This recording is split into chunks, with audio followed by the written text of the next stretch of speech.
It was a Saturday morning, the kind that smells like diesel. Hay and quiet progress. I was halfway through welding the new hinges on my barn doors when I heard it. 3 sharp knocks on the old gate. Not polite, not curious. The kind of knock that demands, "Open up, you're in trouble." I wiped my hands on my jeans, walked up the gravel path, and there she was, Karen Mitchell. Clipboard in one hand, phone in the other, and that smug little smirk that could ruin anyone's morning. Behind her was a white SUV, its hazard lights blinking like it owned the road. "Morning, Ethan," she said sweetly. But her eyes scanned my barn like a predator. "You didn't get approval for that expansion, did you?" I didn't answer right away, because I knew exactly what she wanted. Control. Ever since I bought this place, she'd been circling it like a hawk. HOA president, self-proclaimed law of the land. But this was county property, outside her little suburban empire. And she hated that. "I don't need your approval," I said, leaning on the gate. Karen's smile tightened. "We'll see about that. I've already called in backup." I almost laughed. Backup? For a barn? But I didn't get the chance to ask before she turned on her heel, speaking into her phone. "Yes, he's working on it right now. Get over here before he covers it up." That was the moment I realized. This wasn't just another Karen complaint. She was escalating, and fast. 2 hours later, as the sun began to dip, I saw dust clouds rising down the road. 3 vehicles. One marked HOA patrol, one unmarked SUV, and one I didn't expect. The county sheriff's truck. Karen strutted up the driveway like she'd won. "You're done, Ethan," she said. "You can't just build whatever you want." But when the sheriff stepped out, something in her face shifted. He ignored her completely and walked straight toward me. "Evening, Ethan," he said. "Got a report of illegal construction?" I nodded toward Karen. That'd be her. The sheriff turned, arms crossed. "Ma'am, you're out of jurisdiction here. This property's under county law. You've got no authority." Karen froze. Her mouth opened, then closed. She looked like she'd swallowed a lemon. The sheriff smirked. "In fact, maybe you should stop trespassing before I write you up." That was the first time I saw fear replace arrogance in her eyes. But I knew this wasn't over. Not by a long shot. The sheriff didn't stick around long. He gave me a nod, said, "Keep doing your thing, Ethan," and drove off, leaving a cloud of dust and one furious Karen Mitchell standing in my driveway. She didn't move for a solid minute, just stood there shaking, part rage, part disbelief. Her backup had turned against her, and now she was left alone, looking like the self-appointed sheriff of a town that didn't exist. Finally she hissed, "This isn't over." I smiled. "It never is with you, Karen." She spun around, heels crunching the gravel, and stomped off toward her SUV. But before she left, she did something I didn't expect. She took a picture of my barn. No words, no threats, just one flash of her phone, then the sound of tires skidding as she sped away.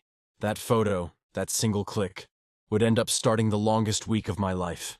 By evening, I got the first call. Unknown number. "Mr. Cole," said a man's voice, sharp and professional. "This is Officer Daniels with County Compliance. We received a report of unauthorized construction on your property." There it was. Karen had gone over the sheriff's head. I explained everything. Permits filed, boundaries marked, and every inch within county code.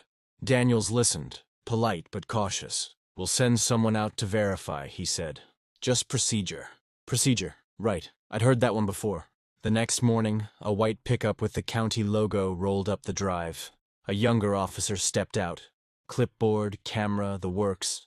He was decent enough, just doing his job. But I could tell he was uncomfortable. "We got a lot of pressure on this one," he admitted quietly. "Somebody's been calling nonstop about you." I didn't have to ask who. He walked around the barn, snapped photos, measured posts. Everything checked out. But when he left, I saw another car parked at the end of the road. The same white SUV as before. Karen, watching from a distance like a hawk waiting for a misstep. That night, I caught her again. Flashlight flickering behind the tree line near my property fence. I called out. She vanished into the dark. Something in her had changed. It wasn't just about the barn anymore. She was obsessed, and I had a bad feeling. She was planning something much bigger than phone calls and photos. By Wednesday night, I'd learned to expect anything from Karen. But even then, I wasn't prepared for what came next. It was close to midnight when I heard it. The metallic clank of my barn's side gate. Not the wind. Not an animal. Too deliberate. Too careful. I slipped on my boots, grabbed the flashlight off the workbench, and quietly opened the back door. The cold air hit me sharp, carrying that faint smell of diesel and hay. The sound came again, the creak of the barn latch. Someone was inside. I kept the light off and moved slow. My heart thumped like a hammer in my chest. Whoever it was, they knew what they were doing. No headlights, no talking, just quiet movement in the dark. Then I caught a glimpse, a shape near the tool rack. Slim, tall, and holding something shiny. I flicked the light on. Freeze! The beam hit her square in the face. Karen. For a second she looked wild, eyes wide, hair pulled back, breathing hard. She held a crowbar in her hand, halfway between guilt and defiance. "What the hell are you doing in my barn?" I barked. She blinked, caught off guard, but recovered quick. "You're breaking county codes, Ethan. I'm collecting evidence." "At midnight? With a crowbar?" Her jaw tightened. "I know you're hiding something." I stepped closer. "Yeah, peace and quiet. Something you clearly can't stand." Before I could say more, headlights flooded the yard, two bright beams cutting through the dark. Karen turned, startled. Then came the crunch of tires on gravel. Another vehicle. It wasn't hers. A truck door slammed. The sheriff. He walked up, his face half lit by the barn light. "Everything all right here?" Karen stumbled for words. He attacked me." The sheriff frowned, looked at me, then at her hand, still gripping the crowbar. "Funny," he said. "Looks like you're the one armed." Karen's lips trembled. "I was just—" "Save it," the sheriff said flatly. "You're trespassing on private property at midnight with a weapon. You're lucky he didn't call me first." She froze. For the first time, she had nothing. No clipboard, no authority, just panic. The sheriff leaned close. "Next time I catch you out here, it won't be a warning." She stormed off, shaking, climbed into her SUV, and sped off into the night. I thought maybe that would be the end of it. But I was wrong. She wasn't retreating. She was regrouping. The next 2 days were quiet. Almost too quiet. No calls, no patrols, no Karen sightings. The kind of silence that feels heavy, like the calm before a storm. I tried to focus on finishing the barn roof, but my gut wouldn't settle. Karen wasn't the type to give up. She was the type to double down. Friday morning, my phone buzzed. Blocked number. "Ethan Cole?" a voice asked. "This is Deputy Marks. We received multiple reports about illegal activity on your property. Heavy. Machinery after hours. Suspected waste burning and unauthorized wiring. You mind if we come take a look?" My stomach dropped. "Who filed the report?" "Anonymous," he said. But I already knew. An hour later, 2 county vehicles rolled in. One marked, one unmarked. They stepped out with cameras, clipboards, and those tight-lipped professional looks that meant they were under pressure. Behind them, parked at a distance near the fence line, was that same white SUV. Karen had brought real backup this time. I watched from the barn doors as they circled the property, snapping pictures, testing soil samples, checking electrical panels. They were thorough, too thorough for a routine inspection. Deputy Marks came over after an hour. "Mr. Cole, you got permits for the new wiring inside that barn?" "Filed last month," I said, pulling the folder from my truck glove box. Every document, every signature. "All clean." He flipped through it, nodded slowly. "Everything looks in order here." From the corner of my eye, I could see Karen gripping her steering wheel like it was her last line of control. Her expression fell as Mark said, "You're good, sir." Then just as he was leaving, a second truck pulled up. County Fire Department this time. I couldn't believe it. She had called them too. "Burn permit inspection," one of them said. I sighed. Of course. They checked everything. The pit, the barrels, the disposal area. No violations, nothing even close. When they left, Marks looked at me and muttered, "Whoever's reporting you has it out for you bad." I nodded. "You don't know the half of it." Karen stayed parked there even after everyone left, just staring. I could almost see the smoke coming out of her ears. She wasn't just trying to shut me down anymore. She was trying to ruin me. One report, one call, one lie at a time. But if she wanted to play dirty, she forgot one thing. The law wasn't on her side. And this time, I was ready to fight back. By Saturday morning, it was clear. Karen wasn't trying to win anymore. She was trying to destroy. I woke up to the sound of knocking again. Not at my door this time, but at my barn. The sound echoed like someone pounding on hollow metal. When I stepped outside, I saw two men in orange vests and hard hats. County utilities. Morning, one said. We got a notice of unauthorized power routing out here. Said you've been pulling current from a public line. My jaw tightened. You've got to be kidding me. They showed me the paperwork. Anonymous complaint. Coordinates matched my property. I led them to the junction box, explaining the setup. My own meter. All licensed, inspected months ago. One of the workers knelt down, opened the panel, and frowned. What's this? I leaned in. A thin copper wire, running from my junction box, disappearing under the dirt toward the road. I didn't install that. Someone's piggybacking a line off your feed, the worker said. Could be theft. Could be sabotage. Sabotage. The word hung in the air. I followed the wire with a shovel, inch by inch, until it led to the fence line, right where Karen's SUV had been parked 2 days ago. The workers cut the line, filed a report, and left. But I knew what had happened. She'd planted it. Tried to frame me for power theft. That night, I reviewed my security footage, the one camera I'd installed facing the driveway. I rewound through the nights until I saw it. Headlights approaching at 2:47 a.m., a figure stepping out. Not fully clear, but the outline, unmistakable. Karen, carrying tools. I called the sheriff. He arrived just after dusk, watched the footage twice, then turned to me with a slow shake of his head. She's crossing the line into criminal territory now. I know, I said. What can we do?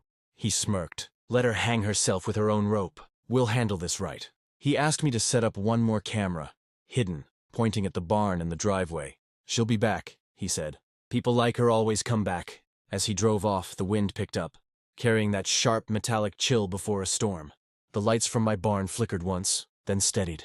Somewhere beyond the fence, a car door shut. She was watching again. And this time she was desperate. The sheriff's words echoed in my head all night.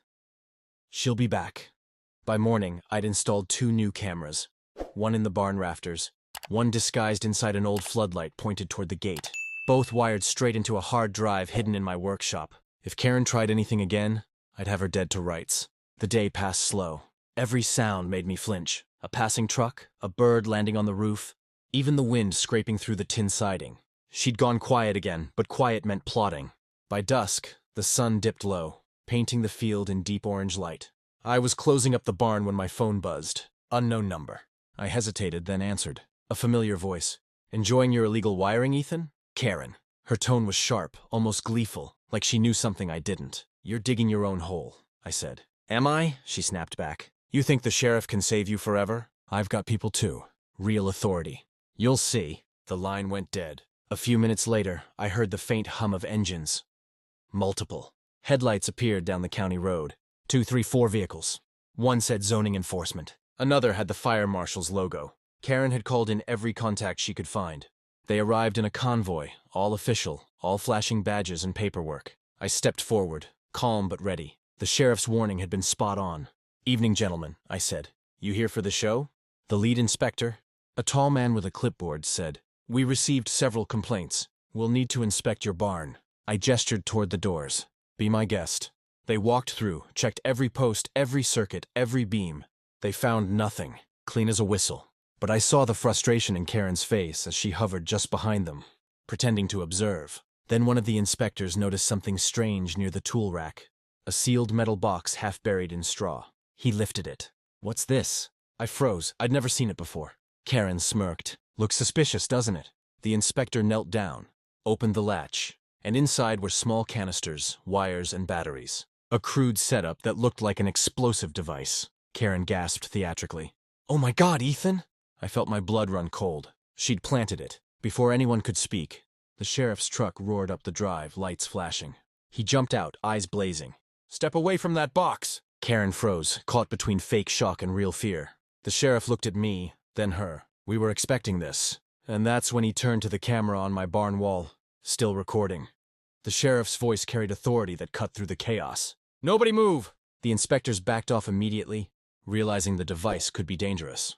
Karen took a few nervous steps back, her earlier smugness flickering into something closer to panic. The sheriff pointed at me. Ethan, that camera on your barn, it's been recording, right? I nodded. Non-stop since Tuesday. He turned to his deputy. Get the footage, now. Karen tried to interject, her voice trembling. Sheriff, I think we should focus on that thing. He's probably... He silenced her with a glare. You're not running this show, Karen. The deputy pulled the hard drive from the camera system and plugged it into a portable monitor in the back of the sheriff's truck. The video feed flickered to life. The timestamp read 3:12 a.m. last night, and there it was. Headlights creeping down the dirt road. A figure stepping out, small, fast, dressed in dark clothes. The image sharpened as the motion sensor zoomed in.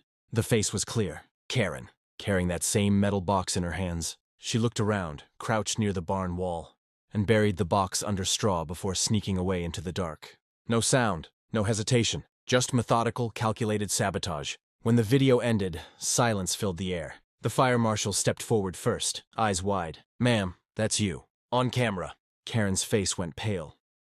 That's not me. That's doctored footage." The sheriff folded his arms. "You really think the county's surveillance timestamps can be faked that easily? Nice try." Her breathing turned shallow. She looked around for allies, the inspectors, the workers, anyone. But every single one of them stepped away from her. The sheriff leaned closer. "You filed false reports. You trespassed. You attempted to plant what looks like an explosive device. That's felony-level trouble, Karen." "I was trying to protect the community," she shouted, her voice cracking. "From what?" he barked. "A barn? Or a man who didn't bend to your rules?" She had no answer.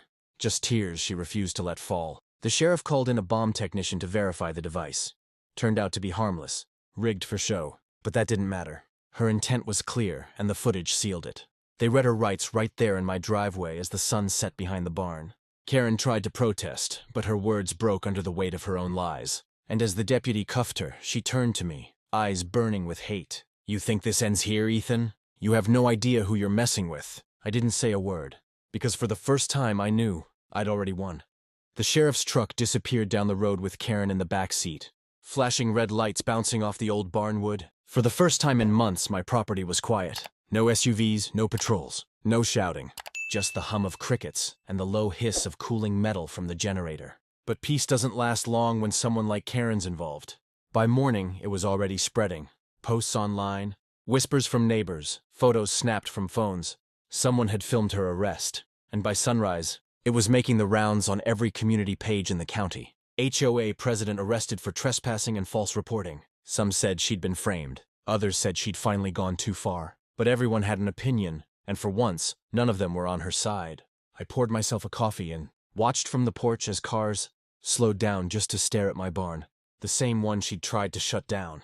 The same one that was now, ironically, the most famous building in the county. By noon, the sheriff called. "You might want to stay low for a bit," he said. "She's not taking this well." "She's out already?" I asked. "Bailed out an hour ago, but she's got a lawyer now. One of those loud types who likes cameras. Says she was entrapped." I chuckled. "Entrapped?" "She walked into my property with a fake bomb." "Yeah," the sheriff said, "but don't underestimate her. People like her don't quit. They double down." And he was right. That evening, my phone started lighting up. Calls from local reporters, messages from neighbors, even a county official asking for my side of the story. I kept quiet, let the truth speak for itself. Then around sunset, I noticed something on the fence. A fresh sign nailed overnight. It read, "Property under investigation, do not enter." At first I thought it was from the county, but when I looked closer, the logo was fake, a cheap printout. She'd put it there, and beneath it, spray painted in red, "This isn't over." For a moment, I just stood there, staring at those words. The woman had been arrested, humiliated, exposed, and still she wanted war. That's when I decided something. If she wanted to drag this fight into the open, I'd stop playing defense. The next move wouldn't be hers. It'd be mine. The county's attention felt heavy on the property. Reporters called all morning. A radio host wanted an interview, and a county paper asked for a feature. Karen's arrest had become public fodder. And in that attention, I smelled an opportunity. If she wanted war in public, I'd fight back, on my terms. I gathered everything. Timestamps from the barn cameras, the footage of her burying the metal box, copies of anonymous complaints tied to burner phones, the utility worker's report about the piggybacked line, and the sheriff's notes. I printed copies, labeled folders, and organized them chronologically. Evidence tells a story. I intended mine to be airtight. That evening I called Mara, an old journalist friend who covered small-town corruption. She arrived with a recorder and a steady stare. I played the footage, walked her through the timeline, and showed her the files. "We'll run this," she said, "but we need the human angle. Neighbors who've been hurt." We knocked on doors. An older couple described petty harassment, missing mail, threatening notes. A young family recalled a complaint after a backyard barbecue. A retired farmer told us about repeated, official-sounding warnings that followed him for months. Individually, these incidents were minor. Together, they sketched a pattern. Someone weaponizing rules to control others. Mara's piece published at midnight with a blunt headline. HOA leader accused of sabotage. Pattern of harassment exposed. The story spread fast. Neighbors chimed in, posting their experiences and adding records. The courthouse hummed the next morning. My lawyer Perez called. "Good work," she said. "But expect counterattacks. We'll file for a protective order and subpoena records, linked to those anonymous complaints." Perez moved fast, filing paperwork and coordinating with the sheriff. Karen's lawyer went on television claiming entrapment and victimhood. It was dramatic and loud. But Perez was right. Noise doesn't erase evidence. We kept building the record. We handed the county our timeline. We met with investigators and walked them through every clip and report. The sheriff looked at the footage and nodded. "You kept your cool." That helped. By week's end, more people came forward. The county opened a formal inquiry into the HOA's practices. Karen's little kingdom, bylaws, fines, and a loyal following began to crack. Meetings that once cowered to her voice, filled with conversation and questions instead. I stood on my porch at dusk watching neighbors cluster and talk. People who had been afraid to speak finally felt validated. Some hugged. Others shared documents they'd kept in drawers for years. There was a sense of relief, like a lid lifting. For the first time since this mess began, I felt less like a target and more like someone who'd helped spark a change. It felt like the beginning. Even with the public exposure and ongoing investigations, Karen wasn't finished. I should have known better. Someone like her doesn't quit when embarrassed, arrested or exposed. By Monday morning, a FedEx package arrived at the barn. No return address. Inside was a single sheet of paper, typewritten. "You think you've won. You haven't seen the end. Step lightly, Ethan." Beneath the text, someone had scrawled a crude stick figure of a barn with flames around it. I froze. My gut tightened. Threats like this were no longer hypothetical. They were personal. I called the sheriff. He arrived within the hour. He scanned the note, tapped it with his pen.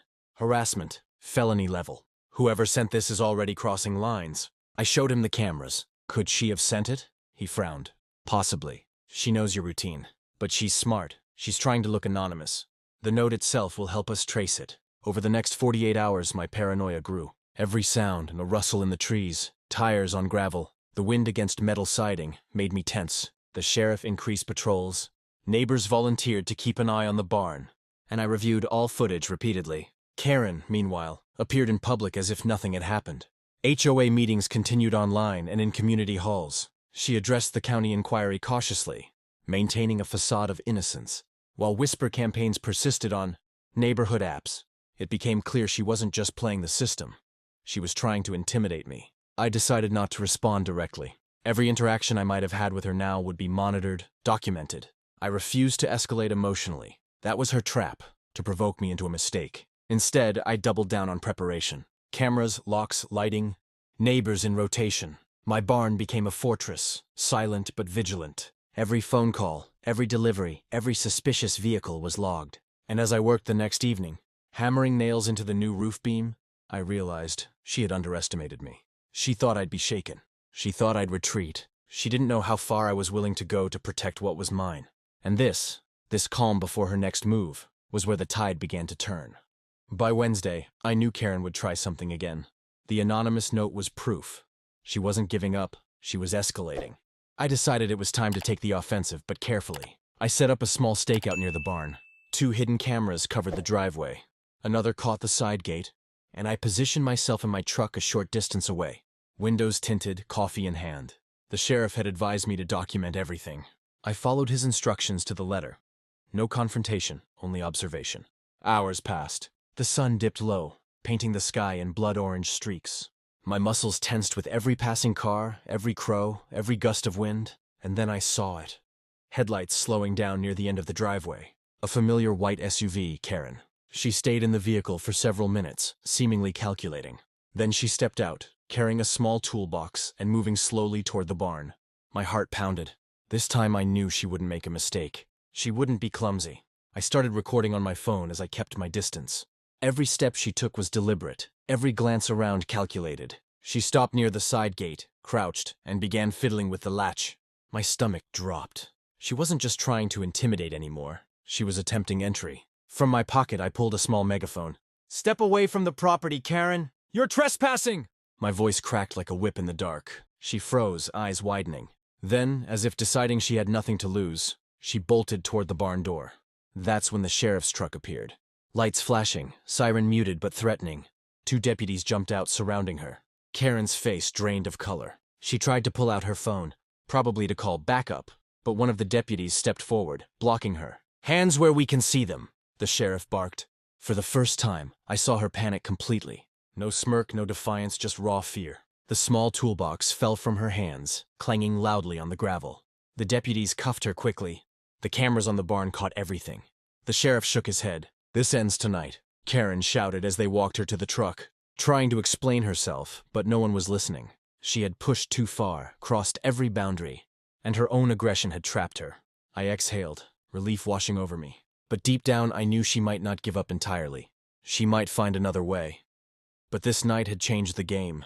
For the first time, I realized patience and preparation had won. And the barn? Safe, for now. The next morning, I reviewed the stakeout footage. Every angle, every move Karen had made the night before was crystal clear.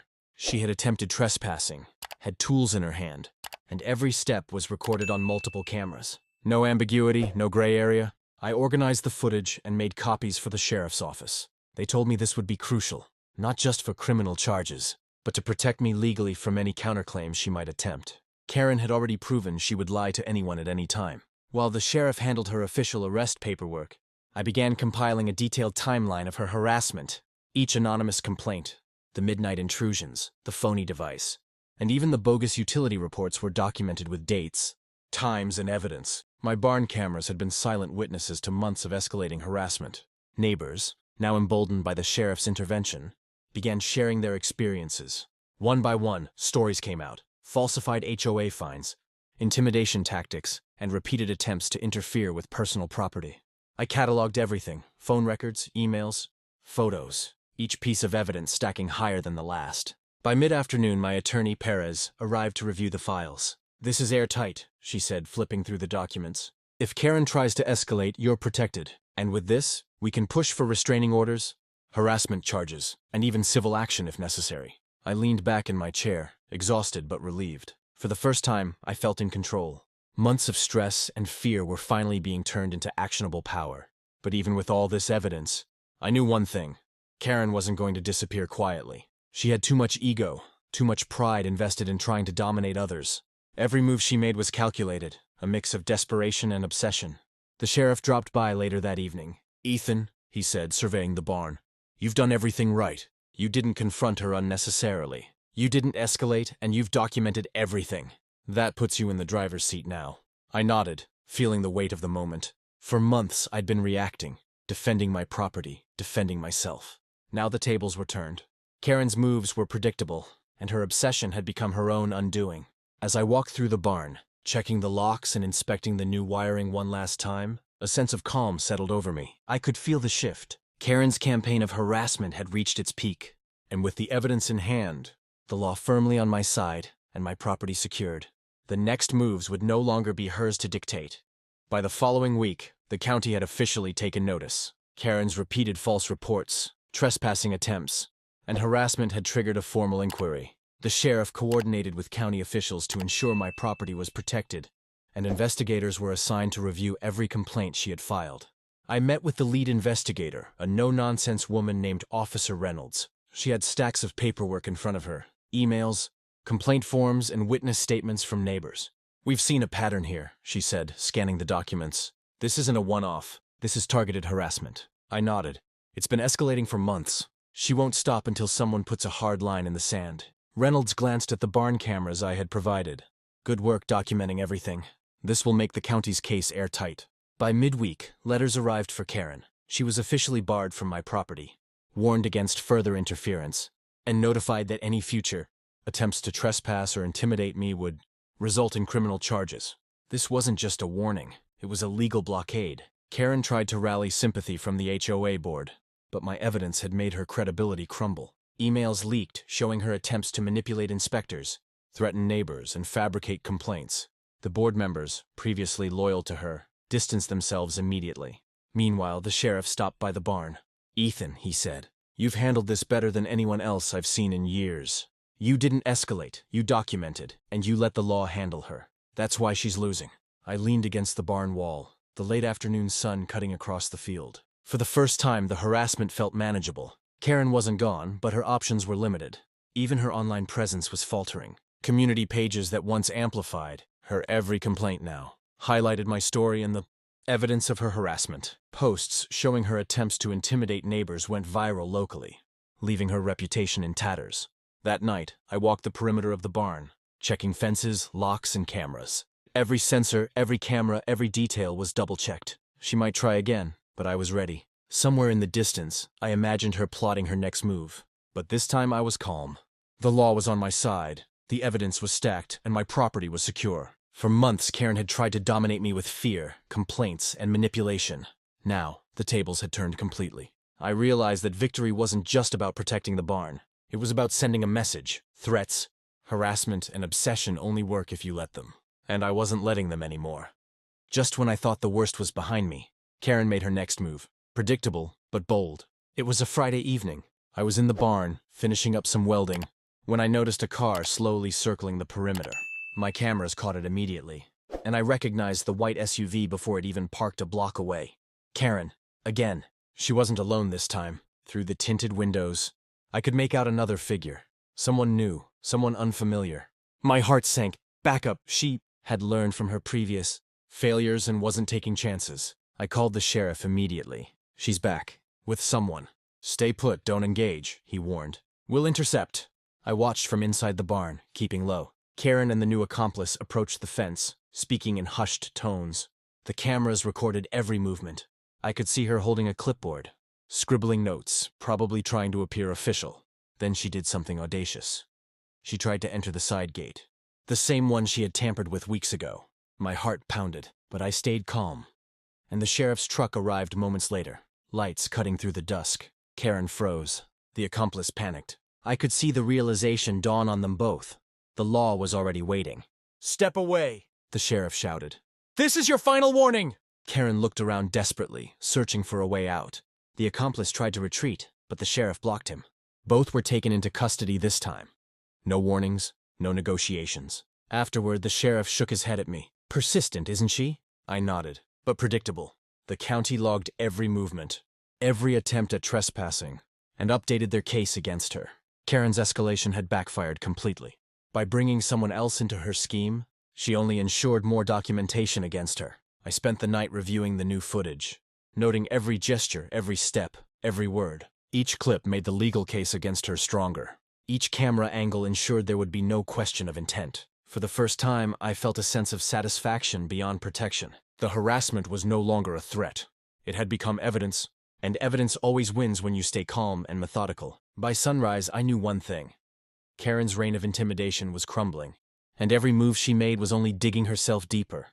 The barn was no longer just a building. It was a fortress of proof, patience, and persistence. And Karen had learned the hard way that some battles are won before a single word is spoken. By Monday, the county had officially filed harassment charges against Karen. The sheriff and Deputy Marks worked closely with my attorney, Perez, to ensure every attempt at intimidation, trespassing, and false reporting was included in the case. What had once been a private nightmare had turned into a legal storm, and I was ready. The courtroom was small but tense. Karen entered with her lawyer, still trying to maintain composure, but the evidence stacked against her was impossible to ignore. Camera footage from the barn, neighbor statements, documented reports of false complaints, all presented clearly, chronologically, leaving no room for doubt. The prosecutor laid out each act with precision. From multiple instances of trespassing to attempts at falsifying utility reports, and even planting a device intended to intimidate, the defendant's actions were deliberate, coordinated, and persistent, she said. Karen's lawyer tried to argue entrapment, claiming she had been provoked and concerned for community safety. But the videos told a different story. They showed her sneaking onto my property, handling tools suspiciously, attempting to tamper with the gate. Everything recorded in cold, undeniable detail. Neighbors testified, recounting minor harassment incidents that seemed trivial in isolation but painted a bigger picture together. Each story reinforced the pattern. Karen wasn't protecting the community. She was obsessively trying to control it. When the sheriff stepped up, he presented his observations, reinforcing how Karen had repeatedly ignored warnings and how her behavior escalated. Despite multiple interventions, his calm authority left no room for doubt. I watched quietly from the back, feeling a strange mix of relief and vindication. Months of harassment, stress, and fear had culminated in this moment. I didn't feel triumphal, just steady, controlled satisfaction. After a brief recess, the judge reviewed all evidence and witnesses. The court finds that the defendant's actions constitute clear harassment, trespassing, and attempted intimidation, the judge said. A restraining order is issued, and criminal proceedings will continue accordingly. Karen's eyes widened in disbelief. She had been the aggressor in every act, and yet now, in a quiet courtroom, the law had turned the tables completely. As she was escorted out, she whispered something under her breath, a final attempt at intimidation. I didn't hear it clearly, but I didn't need to. I knew one thing: her reign over my barn, my property, and my life was over. Outside the courthouse, neighbors thanked me for standing firm. "We were afraid she'd never stop," one said. "You proved that evidence and patience win." I nodded, glancing at the barn in the distance. It had been more than a building. It had been my line in the sand, and now the line was firmly drawn. After the courtroom victory, life returned to a cautious normal. The barn was finally mine again, quiet except for the usual sounds of work, the hum of tools, the rustle of hay, and the occasional crow in the distance. I spent the first few days walking the perimeter, checking locks and reviewing camera footage. Even though nothing suspicious appeared, the sheriff advised me to stay vigilant, but there was a sense of relief in the air. Karen had been temporarily sidelined, and the restraining order was in place. Neighbors started stopping by, some bringing coffee or homemade treats, others just to offer a word of thanks. It was a strange reversal. Those who had once feared speaking up were now openly supportive. The barn had become a symbol, not just of my persistence, but of standing up to intimidation. Even Karen's online presence slowed to a crawl. The stories about her arrest, her failed attempts to intimidate me, and her growing legal troubles dominated community discussion. Every time I checked, another post praised how the situation had been handled, reinforcing that she no longer had control. Still, I couldn't shake the feeling that she was planning something. She wasn't the type to accept defeat quietly. Her threats, her manipulations, and her persistence suggested one thing: she was calculating her next move. I took precautions: extra lighting, additional locks, a motion sensor along the fence, and a backup camera system that could alert me in real time. I documented every minor occurrence: a car slowing down near the property, a misplaced package, or even the sound of someone walking near the barn at night. Every detail could become evidence if Karen tried anything again. The sheriff stopped by one afternoon. "She's contained for now," he said, leaning on the fence post. "But people like her, they can be relentless. Keep your defenses up. You did everything right so far, and that's what matters." I nodded, feeling a mix of exhaustion and resolve. Months of stress had taught me patience, vigilance, and the importance of letting the law work while staying calm. Karen had learned, or would eventually learn, that recklessness and obsession only backfire. As the sun set, casting long shadows across the field, I walked through the barn, touching the workbench and tools I'd spent months on. Every nail, every beam, every corner of that structure felt like proof of perseverance. The storm of harassment had passed, but the vigilance remained. And I knew that in the quiet, I was stronger than I'd ever been. Just when I thought Karen might finally back off, the unthinkable happened. A week after the last court hearing, I noticed activity on the cameras late at night. A dark shape creeping along the fence line. My heart sank. It had to be her. I called the sheriff immediately, and within minutes, a patrol car was on the property. I stayed inside the barn, flashlight in hand, recording everything as the figure moved deliberately toward the side gate. Karen stepped into view, alone this time, wearing dark clothing and carrying what looked like a large envelope. She crouched near the gate, rifling with her hands. My cameras caught every movement in perfect clarity. The sheriff's voice boomed through a megaphone. "Karen Mitchell! Step away from the property immediately." She froze, eyes darting. Panic replaced her usual defiance. She realized finally that there was no way to sneak past the cameras or the law. The patrol surrounded her swiftly, and within minutes, she was restrained. This time, there was no court drama, no negotiating her way out. The sheriff read her rights, noting her repeated violations. "Any further attempts to come here or harass Mr. Cole will result in felony charges and immediate arrest," he said. I felt a strange sense of closure as I watched her taken away. Months of harassment, intimidation, and threats had finally reached a logical end. Karen had tried every tactic: lies, manipulation, planting devices, false reports, trespassing. And every single attempt had failed because I stayed calm, documented everything, and relied on the law. The officers reviewed the footage with me afterward.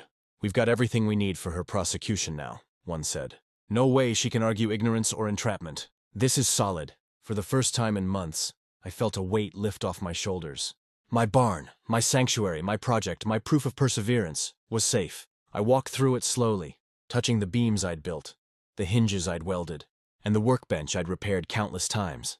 Each piece told a story of patience, vigilance, and standing one's ground. Karen's obsession had been relentless, but so had I, and now finally, the imbalance had shifted entirely in my favor. The barn stood tall, the cameras recorded silently, and the sheriff had ensured that anyone who tried to interfere again would face immediate consequences. Victory in this case wasn't loud or dramatic. It was quiet, calculated, and permanent. After Karen's final arrest, the community began to rally in a way I hadn't expected. Neighbors I barely knew started stopping by, checking in, sharing stories of minor harassment they had endured but had been too afraid to report. Now, emboldened by the outcome, they spoke freely. A few residents even offered to help maintain the barn and property. Some brought tools. Others volunteered to review security footage with me. And a couple of families offered to take turns keeping an eye on the perimeter. It was more than support. It was a statement. The barn had become a symbol, not just of persistence, but of standing firm against intimidation. The local HOA meetings, once dominated by Karen's voice, had transformed.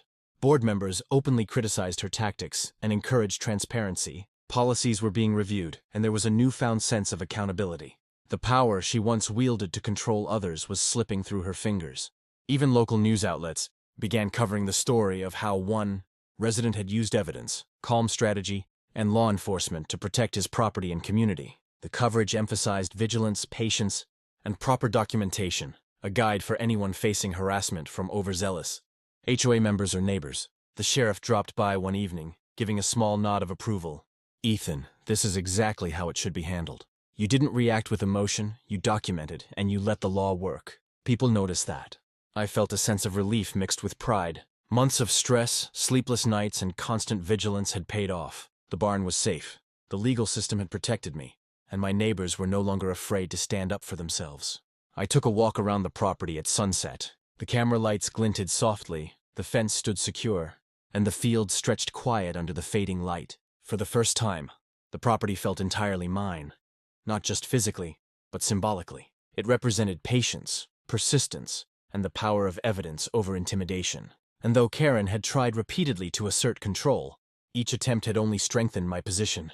Every false report, every intrusion, every planted device had been countered by careful preparation and support from the law and community. The barn wasn't just a building anymore. It was a fortress, a record of resilience, and a warning to anyone thinking they could manipulate others with fear. As I closed the barn doors for the night, I realized that Karen's shadow, once looming over the property, had finally faded. By this point, life had settled into a new normal. The barn stood unthreatened, the cameras recorded silently, and the neighborhood had shifted from fear to vigilance. Karen's repeated harassment had not only failed but had strengthened my position, my property, and my relationships with neighbors. I took time to reflect on everything that had happened. Months of late nights, legal filings, surveillance, and careful observation had taught me lessons I wouldn't soon forget. First and foremost, preparation is power. By documenting every threat, every intrusion, and every false claim, I had built a shield stronger than anger or retaliation could ever be. Second, patience wins over impulsiveness. Karen had counted on me reacting emotionally, making mistakes, or overstepping legal boundaries. Instead, I stayed calm, strategic, and cooperative with law enforcement. Every misstep she made became evidence against her, and every move I carefully executed added to my defense. Third, community matters. Neighbors who had once been silent supporters emerged to help, giving statements, keeping watch, and creating a network of protection. Her efforts to isolate me failed because I didn't try to go it alone. I had allies, and that made all the difference. Even the sheriff commented on this. "Most people panic or retaliate when someone like her shows up," he said one evening. "But you stayed the course. That's why she's facing consequences now." I also realized the importance of boundaries. Karen had repeatedly tried to push limits, physically, legally, and psychologically, by clearly marking lines she could not cross and enforcing them with documentation and law enforcement. I maintained control over the situation. As I walked through the barn, touching the beams, the workbenches, and the newly secured doors, I felt a quiet satisfaction. This wasn't just about protecting property. It was about standing firm against manipulation, intimidation, and obsession. I knew one thing clearly. The barn wasn't just a structure. It was a testament to resilience, patience, and careful planning.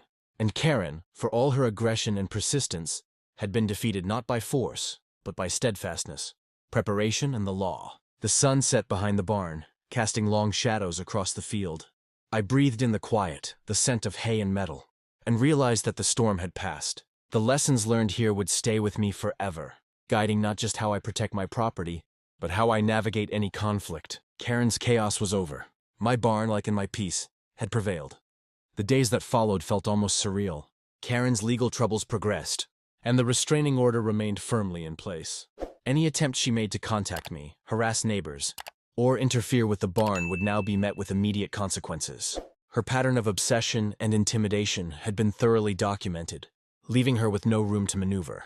The barn, my sanctuary through months of tension, finally felt completely safe. I spent long hours inside, finishing projects I had delayed while dealing with threats. Every nail hammered, every beam reinforced, and every lock secured carried the satisfaction of reclaiming not just property, but control. Neighbors continued to stop by, offering support and sharing stories of the subtle ways Karen had tried to manipulate the community. For the first time, I realized that the collective effort of careful documentation, law enforcement, and community vigilance had done more than protect me. It had empowered everyone around me. Even the sheriff acknowledged it. "Ethan, this is how a community handles harassment. You didn't let fear dictate your actions. You let evidence and law lead the way." His praise felt earned, the kind that comes after months of tension and calculated patience. The local news covered the conclusion of Karen's harassment case, highlighting the lessons learned, the importance of documenting threats, following legal procedures, and staying calm under pressure. I didn't seek fame, but the story became a guide for others who might face similar challenges. I walked the barn at dusk, watching the sunlight filter through the rafters. The fields stretched out quietly, free of the tension that had defined the past months. Every security camera, every reinforced lock, and every prepared contingency was a reminder that I had weathered the storm with foresight and persistence. Karen, once a looming figure of chaos, was finally contained. Her power over the community, over me, over the barn, had evaporated. What remained was law, order, and the resilience of someone who refused to be intimidated. I stepped outside, letting the cool evening air wash over me. There were no threats, no tense phone calls, no suspicious vehicles. Just quiet. Just the peace that comes after months of calculated defense and patience. As I looked at the barn, I realized it was more than a building. It was a testament, a symbol of perseverance, vigilance, and the power of staying calm and collected against relentless harassment. The long struggle was over. Karen's attempts at intimidation had failed spectacularly. The barn stood tall, my community was stronger, and my peace of mind was finally restored. I smiled, knowing one truth above all. Sometimes victory isn't loud or dramatic. Sometimes it's quiet, meticulous, and absolute. And in that quiet, I had won.